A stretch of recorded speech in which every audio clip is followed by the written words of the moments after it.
Nós estamos dando continuidade à nossa série do desespero à esperança. Nós passamos pelo pequeno livro do profeta Ageu, qual o tema era uma nova paixão pela glória. E agora nós estamos aí indo para a terceira parte do profeta Abacuque. Nós vimos na semana passada a resposta do Senhor à queixa do profeta. Ele vai, então, ele se queixa, ele abre o seu coração, ele fala por que o Senhor deixa ele ver tanta maldade, tanta coisa. E o Senhor, então, responde a ele, e aí ele fica perplexo. Ele fica chateado com Deus parece em silêncio e distante. E depois ele fica ainda mais chateado quando Deus responde e não era aquilo que ele gostaria que respondesse. A gente viu que muitos de nós, ou todos nós, de alguma forma, já passamos por isso. Você que faz parte dos grupos de conexão, você ouviu algumas histórias, seja elas sérias, seja elas engraçadas, de relatos de como alguns de nós já passamos por isso e foi um tempo precioso essa semana nos grupos de conexão, de poder continuar.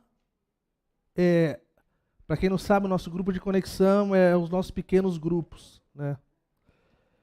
Que acontecem durante a semana e eles seguem o que foi falado no domingo e nós chamamos de perguntas norteadoras, são perguntas que nos ajudam a poder conversar e dialogar sobre o que foi ensinado.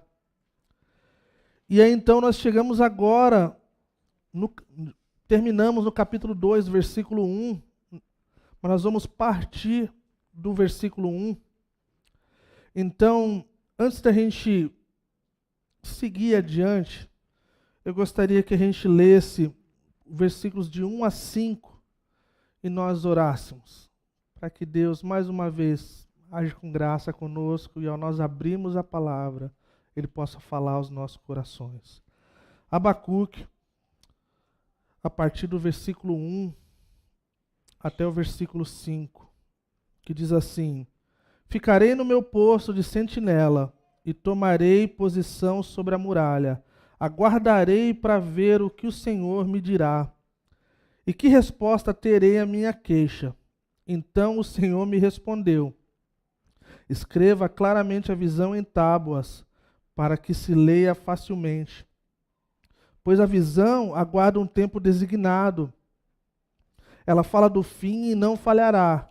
Ainda que demore, espere-a, porque ela certamente virá e não se atrasará. Escreva: o ímpio está envaidecido, seus desejos não são bons, mas o justo viverá pela sua fidelidade. De fato, a riqueza é ilusória, e o ímpio é arrogante e não descansa. Ele é voraz como a sepultura e como a morte. Nunca se satisfaz. Apanha para si todas as nações e ajunta para si todos os povos. Vamos orar. Senhor, nós nos achegamos mais uma vez diante de Ti, Senhor. E nós pedimos, Senhor, ao nós lermos as Escrituras, ao nós observarmos as Escrituras, ao nós interpretarmos as Escrituras, Senhor, e aplicarmos as Escrituras, Senhor, o Senhor possa falar conosco, Senhor. É como se a sua boca sendo aberta, Senhor, para ministrar ao seu povo nesse período de ouvir. Nós adoramos, nós nos reunimos, então nós estamos agora no período onde nós vamos ouvir a sua palavra e logo teremos comunhão através da ceia, Senhor. Fala com o seu povo, Senhor. Em nome de Jesus. Amém. Quase toda semana a gente está começando, já faz um tempo já, de quem está mais inteirado aí na questão do Instagram, de chamar a nossa atenção para nos prepararmos antes do culto de domingo. De lermos as Escrituras, de orarmos, de virmos com os nossos corações preparados. Tem alguns salmos que falam: preparado está o meu coração para ir diante do Senhor. E para que quando a gente chega aqui, a gente já venha com o coração disposto a receber tudo aquilo que Deus deseja para a gente.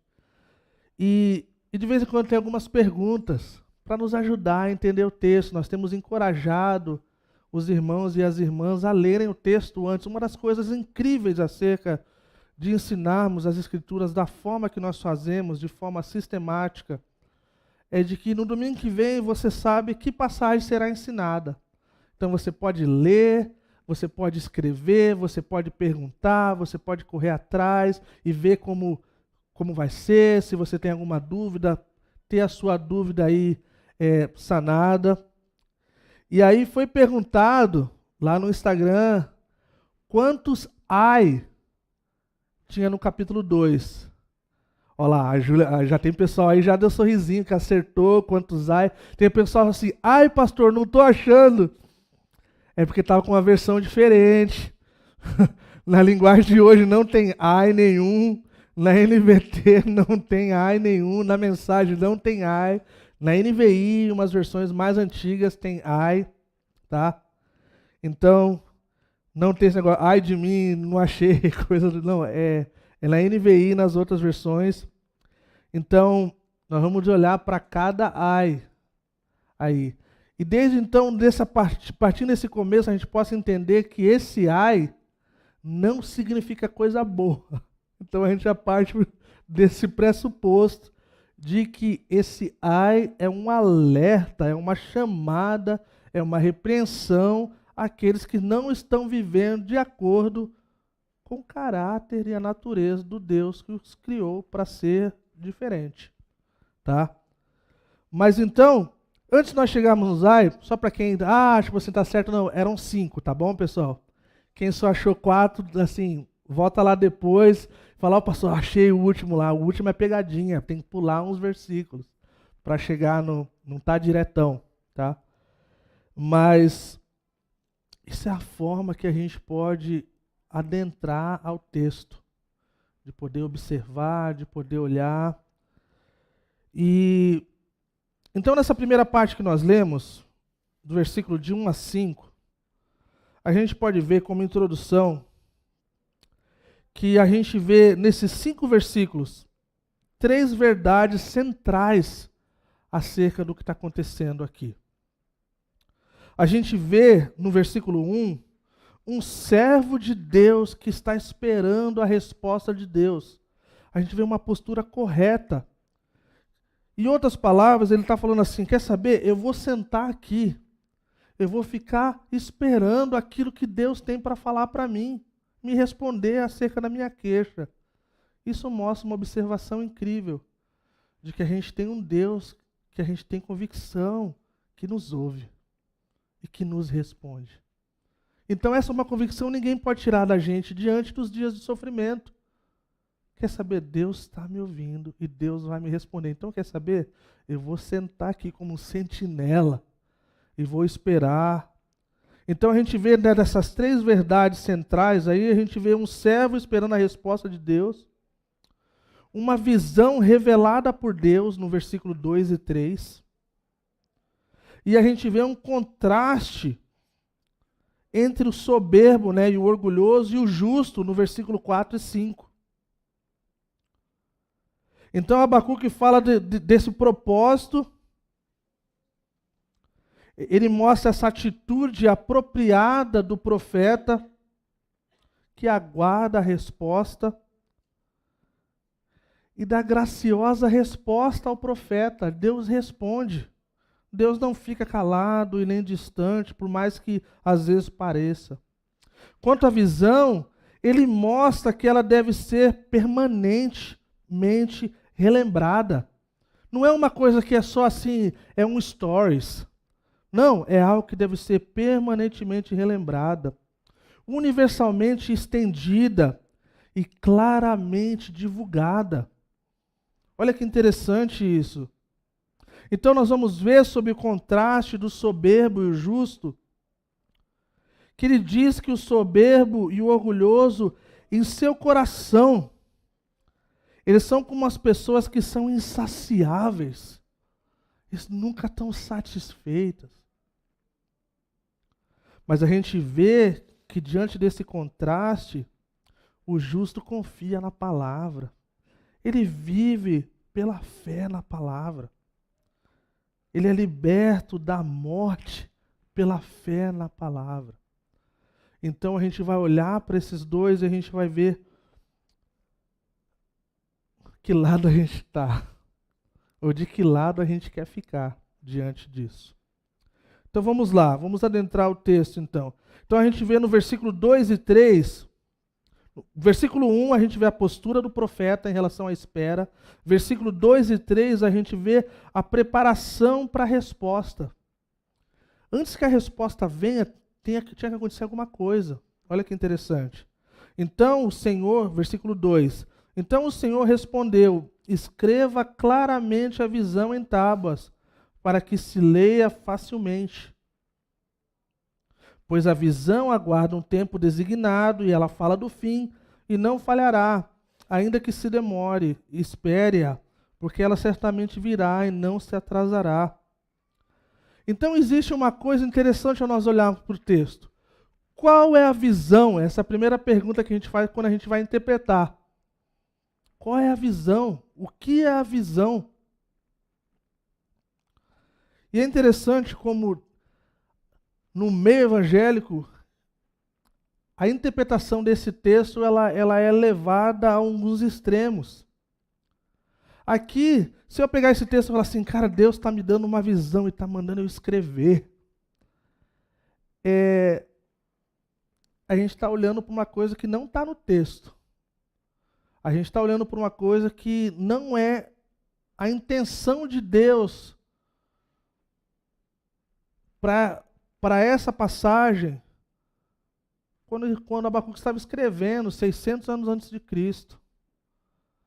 Mas o que existem várias aplicações e várias coisas que nós podemos aprender. Mas precisamos entender que não é a minha visão, não é a sua visão, é a visão que Deus está dando para o profeta, o qual se tornaria um livro canônico, o qual seria parte dos 66 livros da Bíblia, inspirados e soprados por Deus, o livro que Jesus lia. Então, opa, isso aí é diferente.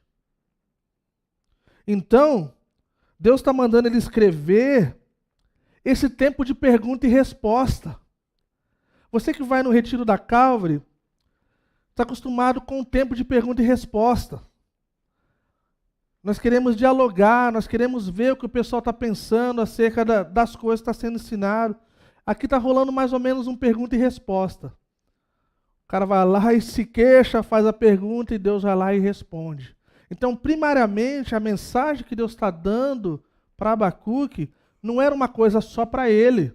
Era uma coisa que iria beneficiar os outros, iria lembrar os outros no futuro também. Então, a revelação de Deus estava sendo dada não era só para ele, era para beneficiar e fortalecer os outros também. Então, era necessário que escrevesse.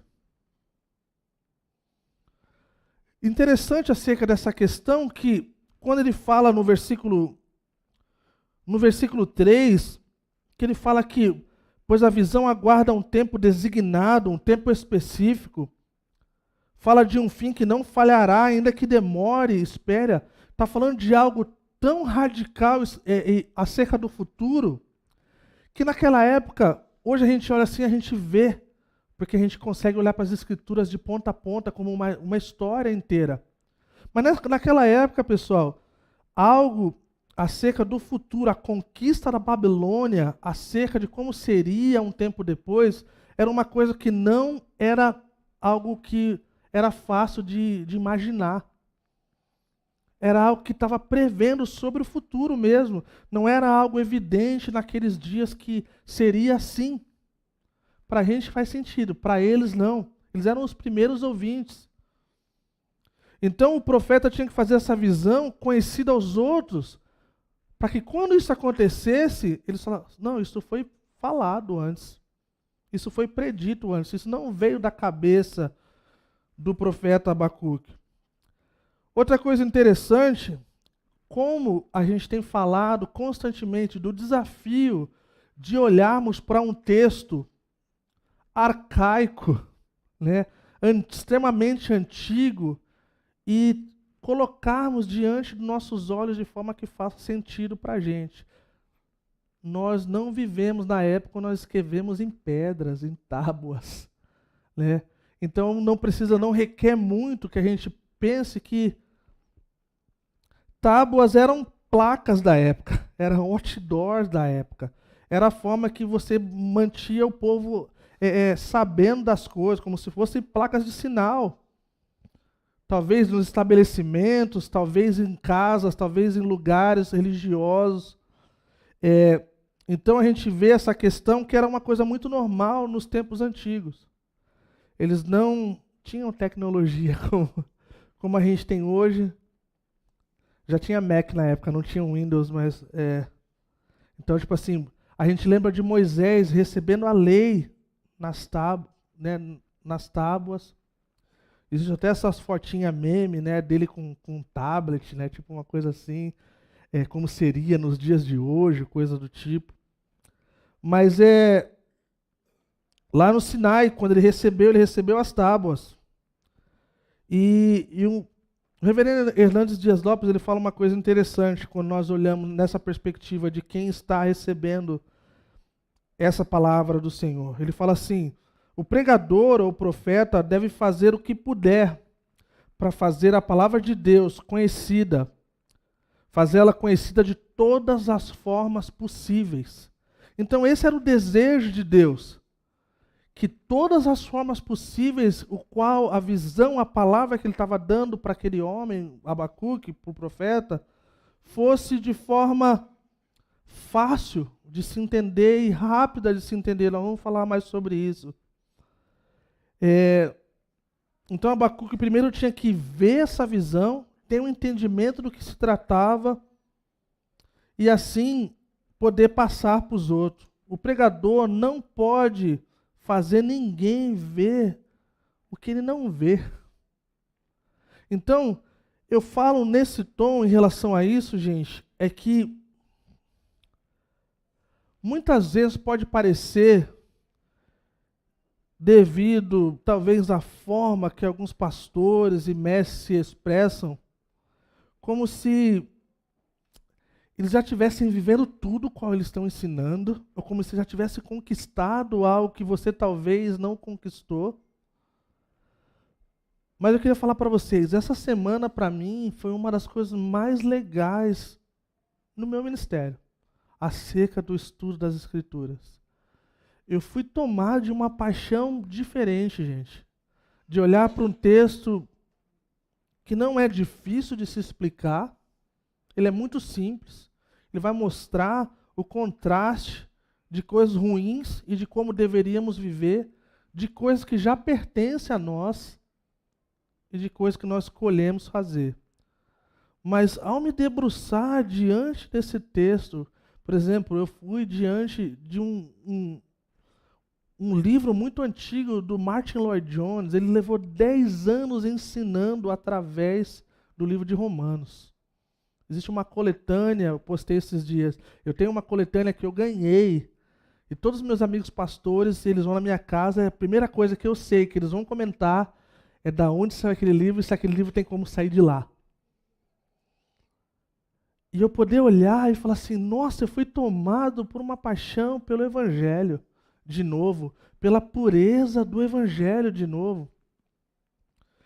Então, sempre quando a gente pensa no próximo, a gente pensa na gente, de forma saudável, não de forma egocêntrica ou egoísta.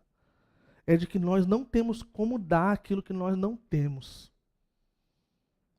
É como se nós precisamos provar, saber que é bom, para a gente poder recomendar, né? O salmista falou, eu provei e eu vi. Então ele fala assim, então provem e vejam que o Senhor é bom. Ele já tinha experimentado da bondade de Deus, então ele podia recomendá-lo.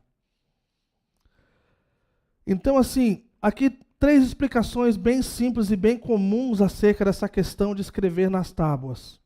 A mensagem é tão clara, deve ser tão clara que qualquer pessoa correndo pelas tábuas, né, algumas versões falam esse negócio do correr por elas, né? Parece meio fora da coisa aqui, mas não é. Era uma ideia de poder ler e entendê-la facilmente, de forma fácil.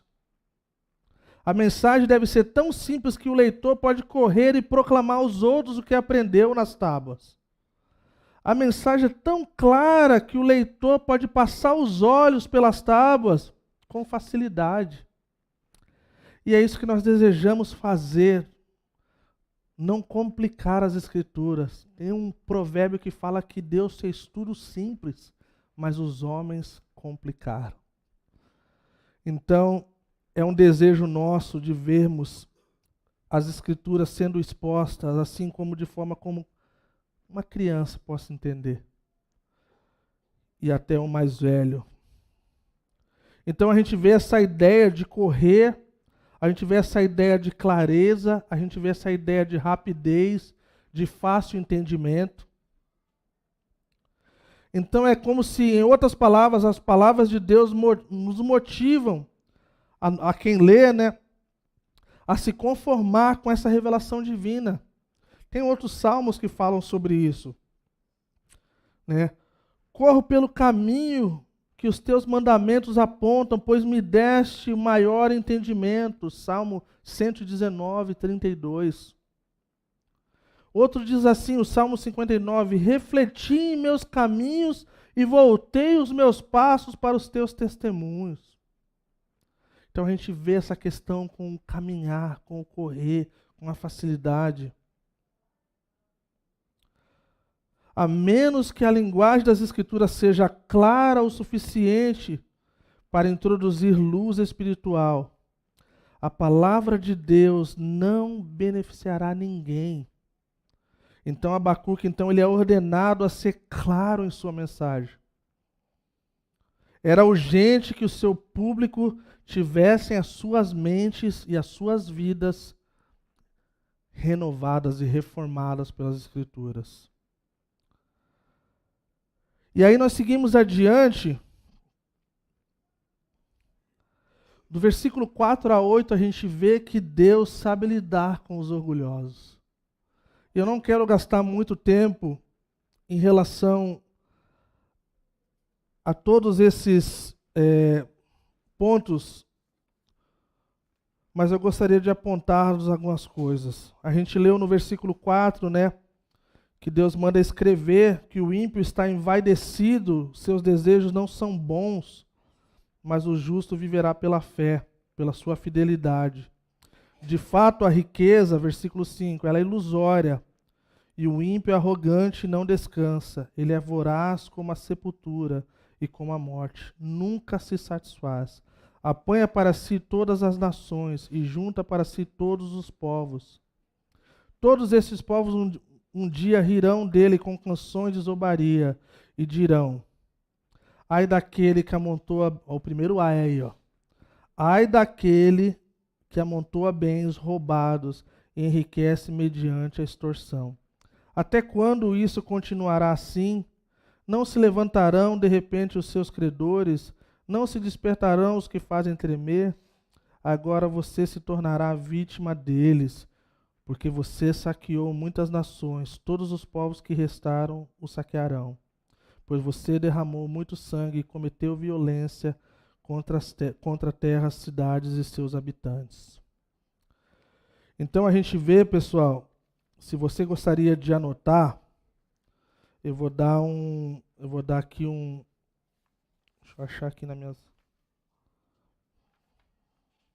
aqui. Se você gostaria de anotar, antes da gente entrar nessa parte onde eu falei que eu não vou gastar muito tempo, versículos 6 a 8, ele fala sobre essa questão como se fosse um criminoso, aquele que amontoa bens roubados e se enriquece mediante a extorsão. No versículo 9 a 12, 9 a 11, desculpa, ele fala de ai daquele que obtém lucros injustos, então um aproveitador. No versículo 12 a 14, ele fala do violento, ai daquele que edifica uma cidade com sangue. Do versículo 15 a 17, ele fala do beberrão e do aproveitador, ai daquele que dá bebida ou embebeda ao seu próximo. E por fim, ele do 18 a 20, ele fala ai daquele que diz a madeira, desperta, e fala da idolatria. Gostaria de só levar um pouco de tempo nesses versículos de 4 a 8 que a gente viu, como Deus sabe lidar com o orgulhoso, com o soberbo. Então aqui começa oficialmente o contraste. Eu vou gastar um bom tempo no final sobre essa parte de que o justo viverá pela fé, tá? Ou por sua fidelidade. Nós vamos voltar lá. Eu só quero passar por essa coisa aqui, mas eu gostaria de gastar um bom tempo e fechar nesse versículo que eu acho que é de extrema profundidade e importância para a gente. Mas vamos lá. Seja onde for, onde você vê nas Escrituras falando sobre o orgulho e a soberba, mostra que Deus é contra. Mostra que Deus condena. Tiago, capítulo 4, versículo 6, fala assim: e Deus abate o orgulhoso, mas Ele dá graça ao humilde. Nós queremos estar no grupo onde Deus dá graça. Não é verdade? Nós não queremos estar na categoria onde Deus se opõe, onde Deus abate. O princípio da vida de quem é orgulhoso e soberbo, pessoal, é olhar para si. É pensar que ele é sempre o melhor e pensar que os outros estão errados. O princípio da vida do justo é não olhar para si. É olhar para Deus, é olhar para o Senhor, é olhar para o seu relacionamento com o Senhor, através da sua palavra. E a gente consegue ver a diferença enorme de alguém que vive de acordo com o seu próprio entendimento, com o seu próprio desejo de ser melhor, e aquele que quer saber, eu quero estar no lugar onde Deus derrama graça. Eu já falei isso e eu volto a dizer. Uma das coisas que eu tenho aprendido, aprendi com um pastor amigo meu. Diante de orgulhosos, principalmente. Você quer ver alguém que vem para uma conversa difícil, ou você falou alguma coisa que não devia, ou você chateou alguém, e alguém vai ter uma conversa, você sabe que vai ser difícil essa conversa? Você começa a conversa assim, falando assim, ó, me perdoa, eu errei. E eu estou disposto a mudar. Quem é orgulhoso não vai parar aí, ele vai seguir adiante. E quando ele seguir adiante, você sabe que indiferente do que você fale, não vai mudar nada. Agora, quem é humilde, quando ouve logo isso, quebranta o coração. Fala assim, caramba, eu vim com, com a pedra na mão. Essa pessoa veio com humildade e se humilhou. Então, meu coração é tomado. E a lição que a gente fala, os pais aí, constantemente aos nossos filhos. Eu falo para meus filhos constantemente. Você quer estar no lado onde Deus se opõe a você ou que Deus derrama graça para você. Então dê ouvido para o seu pai e para sua mãe. A gente acha que a gente sabe tudo e a gente não sabe. Mas uma coisa a gente sabe. A diferença entre alguém que quer fazer a vontade de Deus e quer ser humilde e alguém que é orgulhoso e que acha que sabe tudo. O orgulho é um grande perigo para todos nós. Ninguém está ileso disso. Todos nós. Seja como for, seja onde for, se nós não cuidarmos dos nossos corações, nosso coração é tendencioso ao orgulho. Isso é o reflexo da queda. Nós não somos humildes naturalmente. Nós precisamos de um redentor. Nós precisamos de redenção para que a nossa carne passe no crivo do Espírito Santo. E assim a gente venha a, por causa do Espírito Santo, por causa de uma vida redimida, nós temos o fruto do Espírito. Que é bondade, que é paciência. Você pode ver, existe coach para tudo nessa vida. Mas não tem ninguém fazendo curso aí, mentoreando pessoas acerca de bondade e paciência. Porque não dá. Pode ser o bichão lá do coach, lá do Master Mega Plus, que vira a chave do mindset do negócio. Fruto do Espírito é outro esquema. Não existe 5 passos para ser paciente. Sabe como a gente aprende a ser paciente? Indo para quem tem paciência. Só tem um, o Senhor. Só tem um bom, Jesus falou. É Deus. As outras coisas a gente dá uma forcinha. Tem coisa de caráter, tem coisa de vontade. Agora, essas coisas é outro esquema, pessoal.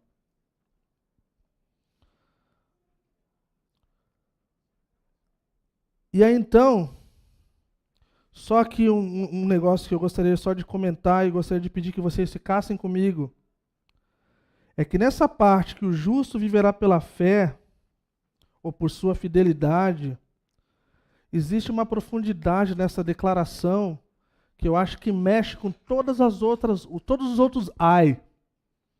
Se nós pegarmos de forma correta esse o justo viverá por sua fidelidade ou viverá pela fé, nós vamos acertar em todas essas outras coisas.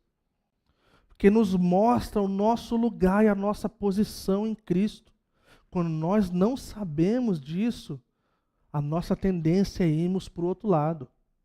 Então, por isso eu gostaria de gastar um bom tempo, eu quero fechar nessa parte do justo viverá pela fé, e eu espero de coração que a gente possa fechar como se fosse abrindo uma caixa com coisas grandiosas, surpresas acerca da salvação e do amor de Cristo por nós, que nos muda, nos transforma, nos faz pessoas diferentes.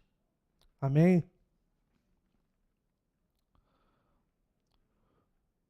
É uma canção essa parte do ai, tá? É como se fosse um sertanejo universitário. Tipo assim, mais ou menos. Ao quadrado. Falando de coisa feia, falando de coisa horrível, mas um certo tom de exaltação, assim, tem pessoa que se exalta e se acha dentro, sabe? Então, eu gostaria de tocar nesse assunto, nessa parte dos ais, como um alerta e uma forma de ensinar a igreja acerca dessas coisas. Poderia pontuar todas essas coisas, mas não vou fazer. Nós evangélicos, protestantes, nós temos a tendência de focarmos em coisas que nós condenamos, em coisas que Deus condena. Mas aí nós nos tornamos conhecidos pelas coisas que nós odiamos e que nós condenamos. E no final da história, a gente não é dessa forma que a gente gostaria de ser conhecido. E uma das coisas que eu acho interessante acerca da igreja cristã, protestante, evangélica, é que essas coisas se tornaram tão gritantes, que a gente perdeu a beleza do que é uma igreja cristã, evangélica, uma comunidade de Cristo. Tem igrejas que parecem mais odiosas do que qualquer outro lugar. Eu já falei para vocês, durante as eleições e durante os dias que nós estamos vivendo, eu me senti extremamente pressionado e colocado contra a parede. Não era acerca da minha piedade, não era acerca da minha devoção a Deus, não era o quanto eu amava a Cristo, eu amava vocês. Não, era que eu tinha que me impor, é porque eu tinha que falar. E eu falei assim, mano, nós estamos todo domingo nas escrituras, nós estamos tentando ser equilibrados, nós estamos um grupo de pastores e líderes que estão tentando, de uma forma de um consenso geral, não negarmos a nossa fé, não abrimos mão dos princípios, dos valores das Sagradas Escrituras, mas eu não vou me prostrar. E sabe o que isso faz com que a gente possa ter? Essa igreja é capaz de chamar de ídolo a direita e a esquerda. Porque nós não temos o rabo preso com nenhum dos dois. Nós temos com as Escrituras. Então o que as Escrituras diz que é errado, seja qual lado que for, é errado. Não é verdade? Então, quando eu penso nessa questão em relação à igreja e a essas coisas, eu penso, eu gostaria que a gente fosse conhecido pelas coisas que nós somos, pelas coisas que nós amamos, pelas coisas que nós vivemos.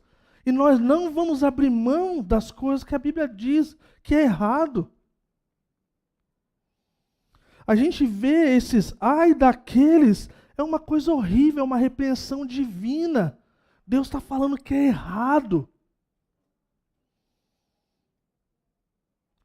Existem várias aplicações que nós poderíamos tirar de coisas que não são para serem feitas, que não deveríamos ter nas nossas vidas e no nosso meio. Mas eu gostaria de chamar a nossa atenção para nós olharmos e focarmos no quem nós somos em Cristo, o que Ele fez por nós. E quanto que isso mexe com as nossas vidas na vida inteira incompleta. Alguns exemplos acerca disso, de forma que a gente possa incorporar e sentir mais próximo do que eu estou trazendo, não tão subjetivo. Quando Jesus foi perguntado sobre o divórcio, aonde Jesus focou? Foi num casamento ruim? Foi numa vida ruim? Foi num relacionamento abusivo? Foi num relacionamento errado? A resposta é não. Jesus falou assim, vocês querem falar sobre o divórcio?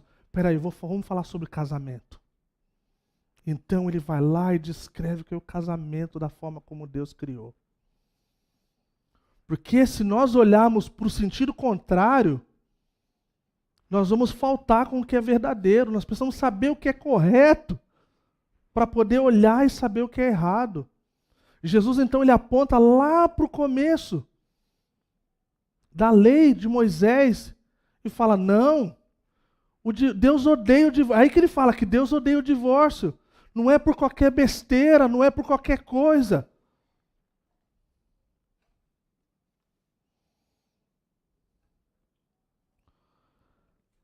Porque a nossa igreja, nós temos que mostrar que a nossa igreja, ela se importa com essa questão da sexualidade, do que é o homem, do que é a mulher, da forma que Deus criou. É verdade. Mas não é com o discurso de ódio, não é falando toda hora, não é, é através do que nós cremos.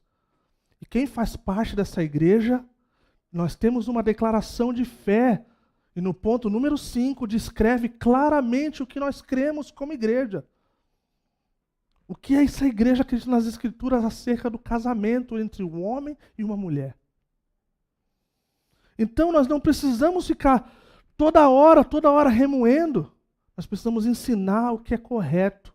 E isso já está claro.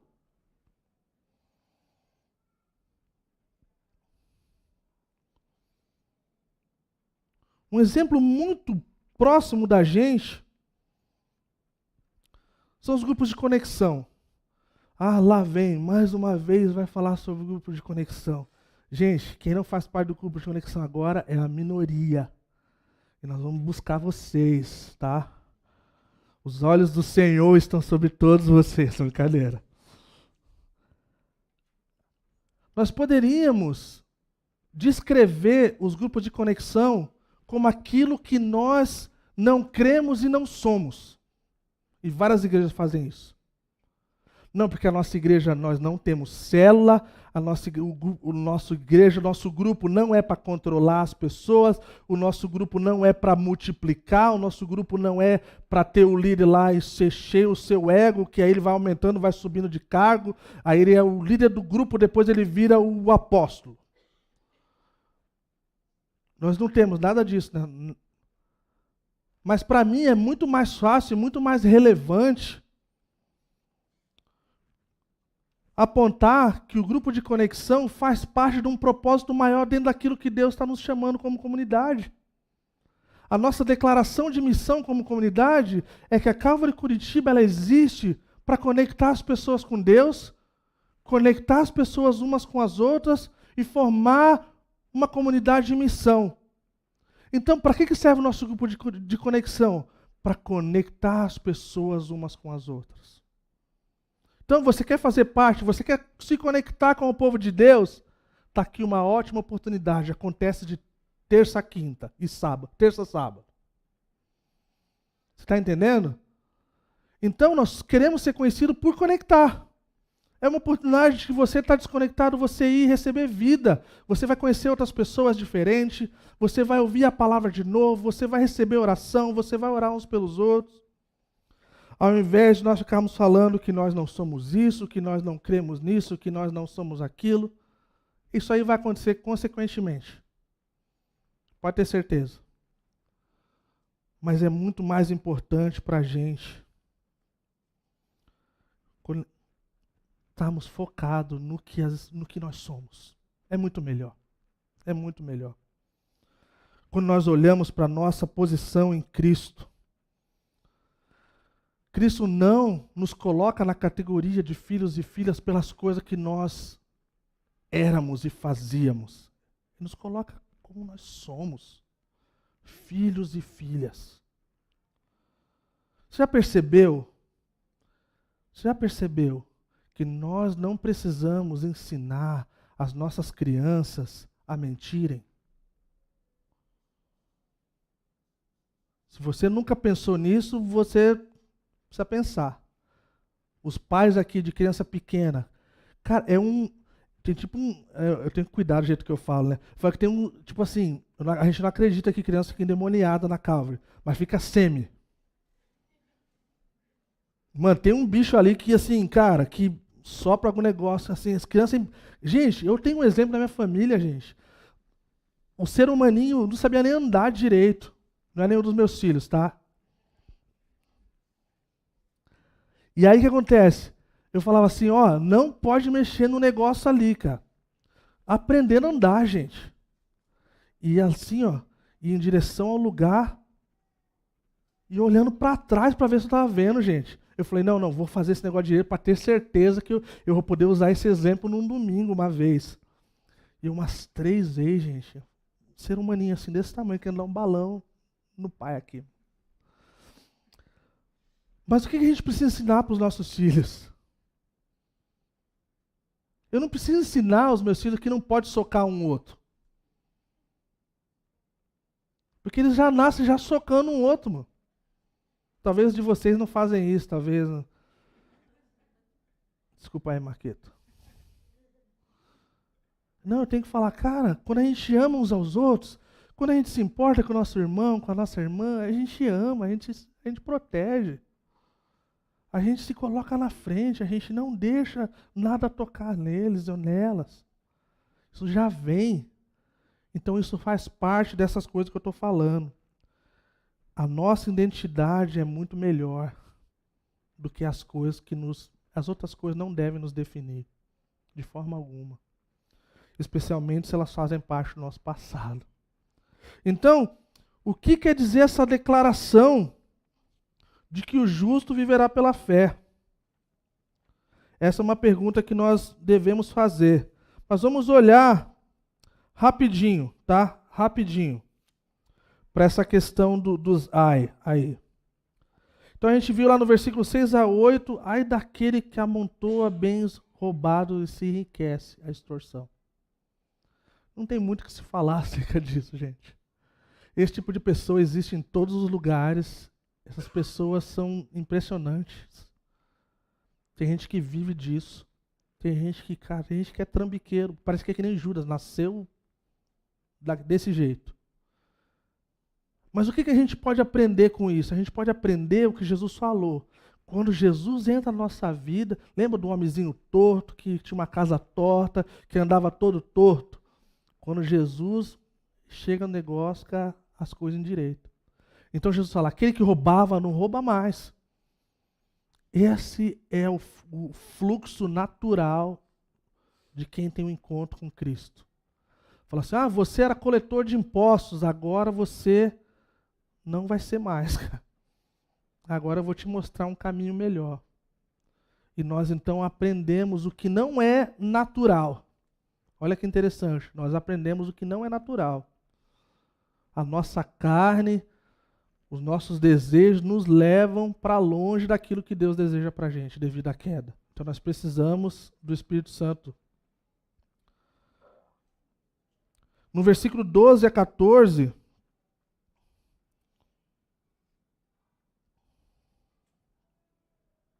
Mas vamos lá, vamos devagarinho. Tá, tô correndo um pouquinho. Fala que, ó, ai daqueles, o versículo 9, ai daquele que obtém lucros injustos para sua casa. Eu não pulei. Deixa eu ver onde que eu tô. Eu tô no versículo 6. Ai daqueles que amontou os bens roubados e enriquece mediante a extorsão. A pergunta, até quando isso continuará assim? Aí ele segue adiante. Versículo 9. Ai daquele que obtém lucros injustos para sua casa, para pôr seu ninho no alto e escapar das garras dos maus. Cara, pessoas que são aproveitadoras. A gente lidou com criminosos, a gente está lidando com pessoas aproveitadoras, em todo lugar tem isso, infelizmente. O versículo 12 a 14, que fala do derramamento de sangue,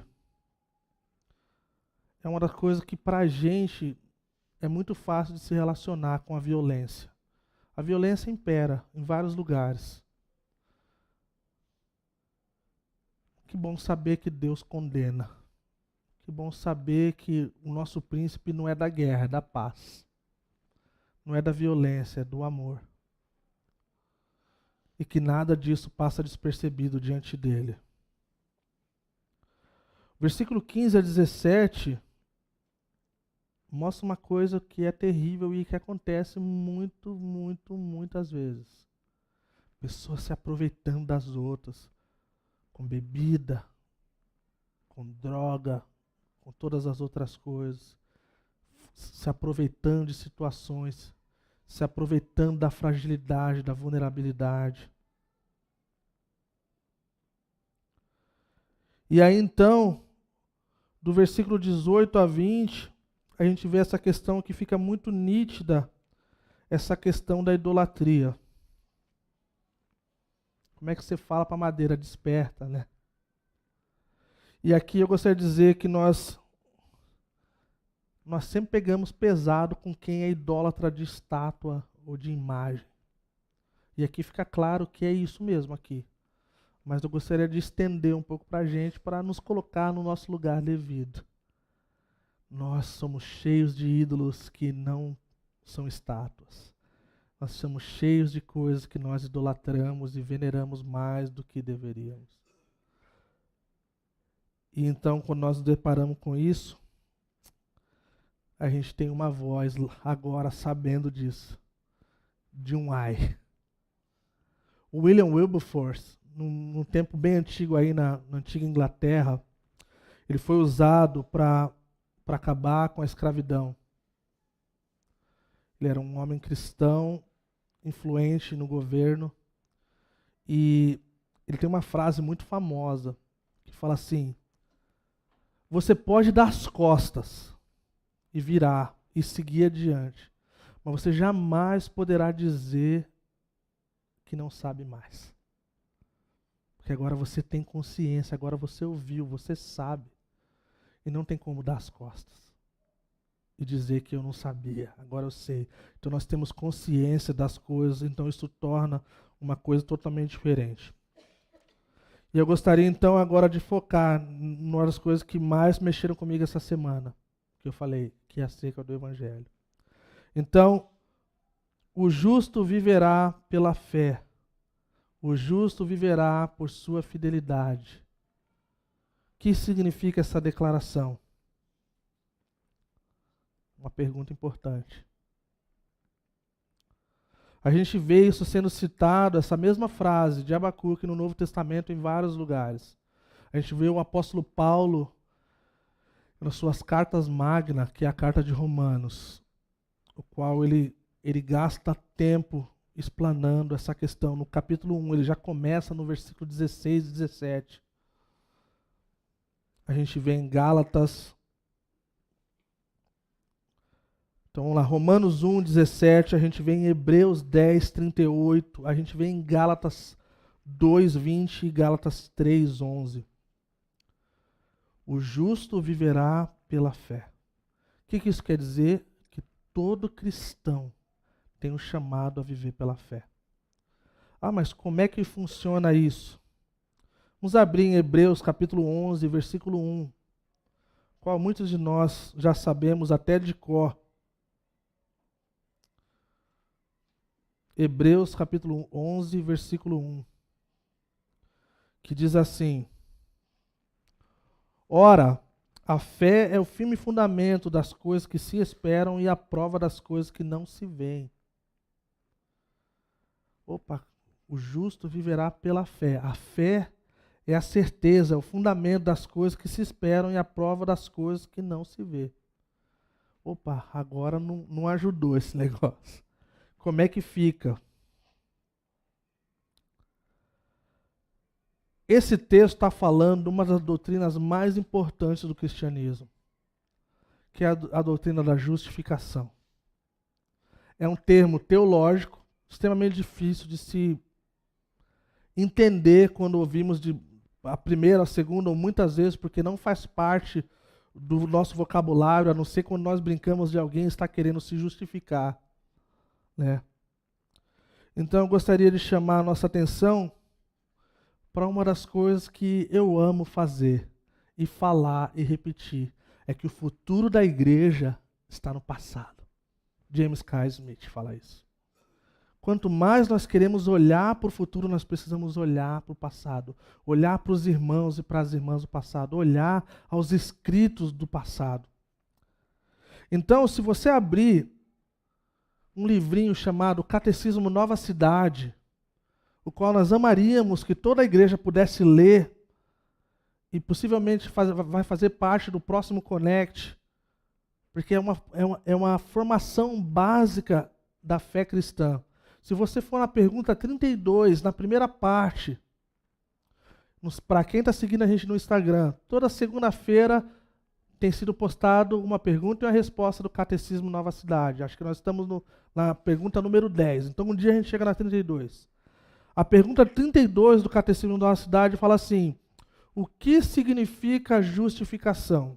A resposta é assim: justificação significa a nossa justiça declarada diante de Deus, tornada possível pela morte e ressurreição de Cristo por nós. O que isso nos mostra? Isso nos mostra que nós jamais seríamos capazes de sermos justificados por nós mesmos. E se você é que nem eu, e creio que você já experimentou cumprir a lei, ser rigoroso e querer cumprir tudo.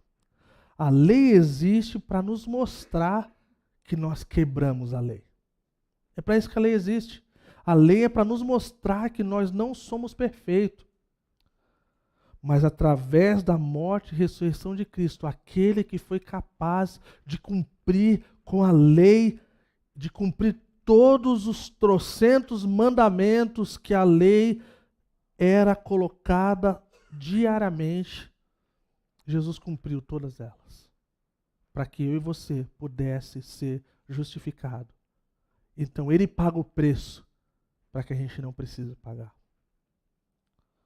Então, de forma assim simplificada, acontece assim: o Senhor Jesus Cristo, ele satisfaz, ele cumpre a lei de Deus em nosso favor, perfeitamente em todos os sentidos. Ele nasce de uma mulher, de uma virgem. Ele nasce sob a lei.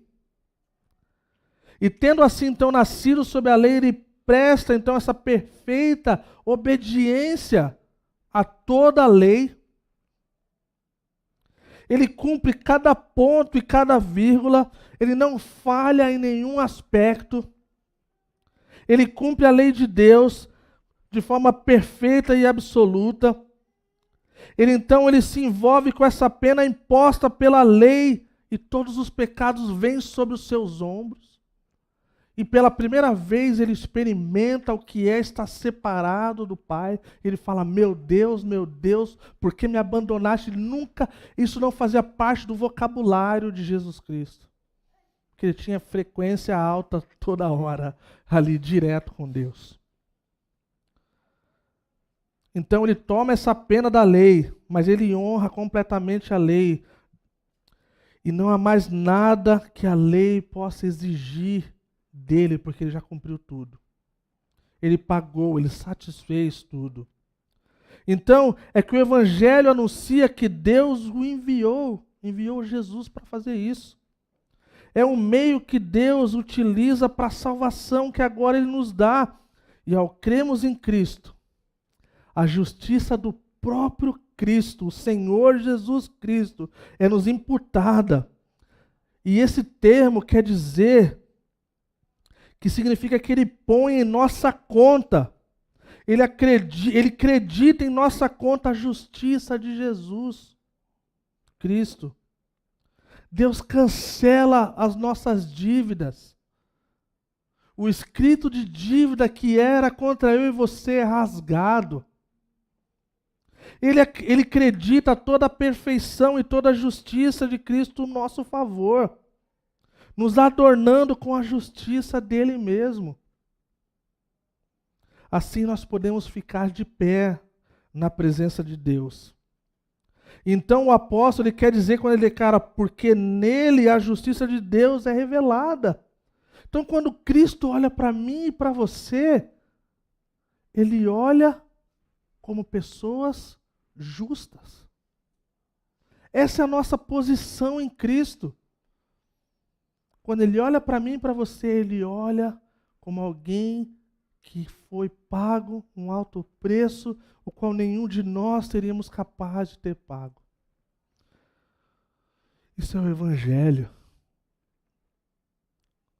Os meus atores favoritos que partiu essa semana, Tim Keller, ele falava que o Evangelho ele não é só a porta de entrada, mas é o caminho a prosseguir até o fim.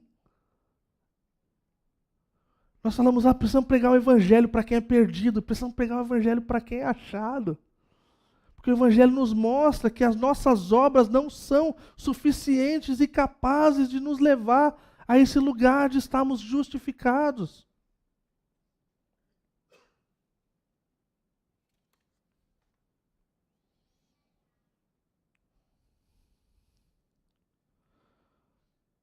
A confissão de Heidelberg vem de 1500, pessoal. 1530. E tem uma pergunta 59 que fala assim: que proveito há para você que agora crê nisso? Falando da nossa justificação. A resposta é assim: o proveito é que em Cristo sou justo diante de Deus e herdeiro da vida eterna. É isso. Outra pergunta, pergunta 61, fala assim: por que você diz que é justo somente pela fé? Eu o digo não porque sou agradável a Deus, graças ao valor da minha fé, pois somente a satisfação, a justiça e santidade de Cristo é a minha justiça diante de Deus. É somente pela fé que posso receber e fazer dessa justiça a minha própria justiça. Então o futuro da igreja está no passado. Quando nós olhamos para esses escritos, nós somos tomados de reverência. Aí eu encerro com as últimas perguntas que falam assim: mas por que as nossas obras não podem ser a nossa justiça diante de Deus? Ou pelo menos parte disso.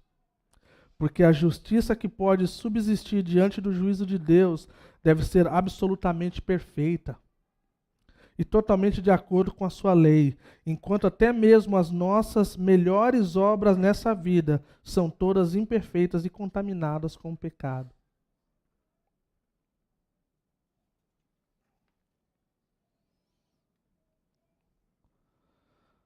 Essa recompensa não é por mérito. É um dom, é graça divina. A última pergunta da confissão de Heidelberg, pergunta 64. Essa daqui é para fechar o tom. Né? Esse ensinamento não torna as pessoas descuidadas e ímpias. Em outras palavras, saber que não é nada que eu posso fazer para conquistar, isso não vai me deixar ao contrário do que ativo, do que essa é a ideia. A resposta é não. É impossível que os que são aceitos em Cristo pela verdadeira fé não produzam fruto de gratidão. É normal. Quem é de Cristo produzir frutos e frutos que permanecem. Não é verdade? E eu encerro uma das coisas que eu amo acerca do Evangelho.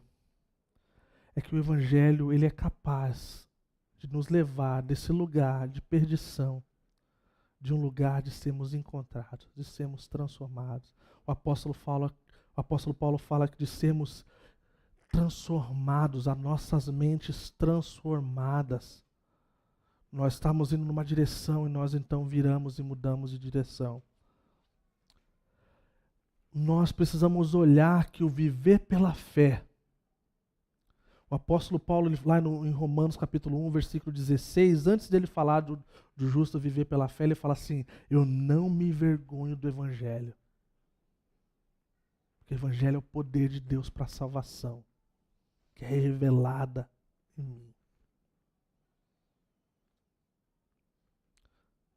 Fala que, 2 Coríntios capítulo 5, 21, fala que Deus tornou pecado por nós. Sabe que Deus tornou pecado por nós? Jesus Cristo, aquele que não tinha pecado, se tornou pecado por nós. Aquele que não tinha pecado, para que tornássemos o quê? Justiça de Deus. Quando nós somos justiça de Deus, nós podemos ser esse justo que vive pela fé.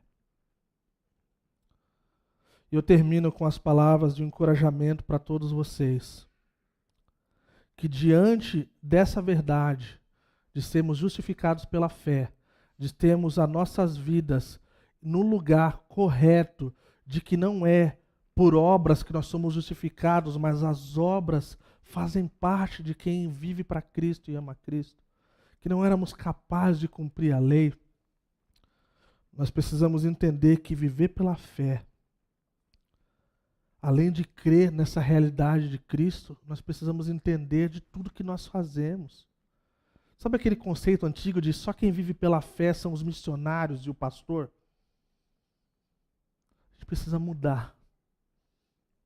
A gente precisa entender que o seu salário não é o seu sustentador.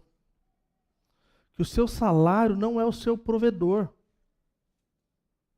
É Cristo em nós. Se você perder o emprego, você vai poder mandar currículo e no outro dia você pode procurar emprego. Mas se você perder Cristo, é outra coisa. Nós precisamos depender de Deus e lembrarmos que tudo que nós temos vem dele. O salmista falou assim: todas as minhas fontes estão em ti. Quer dizer, todas as coisas que acontecem vêm de ti. Então o nosso trabalho é provisão divina. É um bem. Mas ele não é o nosso sustento. Ele não é. Ele não é. A esposa do meu pastor costumava dizer: quando nós olhamos para dinheiro como dinheiro, e não como uma ferramenta dada por Deus, nós entramos naquele negócio do orgulho, da minha coisa, da coisa que ninguém mexe. Quando nós entendemos que Deus é sustentador, que é Ele que provê todas as coisas, a nossa mão se abre. De falar: Senhor, como o Senhor quer me usar? Senhor, como eu posso viver pela fé? Como eu posso ser mais generoso? Como eu posso olhar para quem está sofrendo? Como eu posso poder viver dessa forma? Amém, igreja? Isso nos leva a esse lugar da categoria de que Deus dá graça. Deus não vai nos abater quando nós estamos diante disso. Agora, se nós fecharmos os punhos, a gente vai perder. A gente vai perder. Porque isso nos leva a negarmos a nós mesmos, carregarmos a nossa cruz, seguir a Cristo. Lembrarmos que nós somos incapazes de cumprir o que Deus pode cumprir. Nós somos justos não por sermos boas pessoas ou por nossas boas ações, porque Cristo em nós faz a diferença. Vamos orar.